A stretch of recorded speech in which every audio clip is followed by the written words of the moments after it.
Good morning. It is Monday morning, meaning it's time for some Motivational Monday. My name is Christopher Donnell, the pastor here at Urbana UMC, and praying that you had a great weekend and that your week is starting out how you hoped, and you got rest and you're refreshed, ready to tackle the week ahead.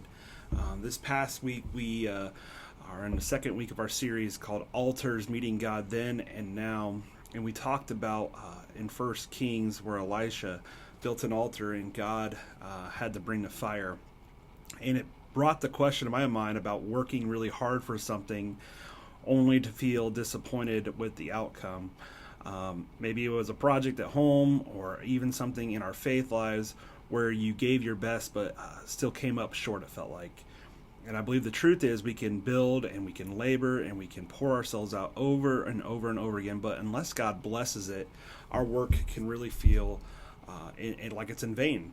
In Romans chapter 12, 1 through 2, it says, "Therefore I urge you, brothers and sisters, in view of God's mercy, to offer your bodies as a living sacrifice, holy and pleasing to God. This is your true and proper worship. Do not conform to the pattern of this world, but be transformed by the renewing of your mind." And the call is really that we would bring our lives as a living sacrifice with the expectation that God has to do something with it. If it's really just us doing the work, we really don't need God. Kind of like, again, in Elijah in 1 Kings chapter 18, where he built this altar and he poured water over it until it was drenched. And then he simply prayed, "Answer me, Lord." And God answered with fire. And Elijah knew that he could build the altar, but ultimately he needed God to light it. And I believe this is true for us. We can bring our lives, although they could be messy or not where we want or up to par, perfect. But if we place them on God's altar, we can expect that our grief and our labor and our questions or even our failures will be okay there. But then God brings the fire. He does the work of our transformation. And I believe this is really freeing. It means that our worth isn't how perfect we are or how well we build or work, but it's about showing up and saying yes, surrendering to God, and trusting that He can do what only He says He can. So a couple questions is where in your life do you feel like you are building altars waiting for God's fire? What burden, fear, or dream do you need to place on that altar today, expecting that God will show up to ignite it?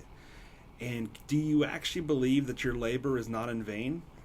The reality is in 1 Corinthians chapter 15, 58, Paul says that our work is not in vain. It's in the victory of Jesus.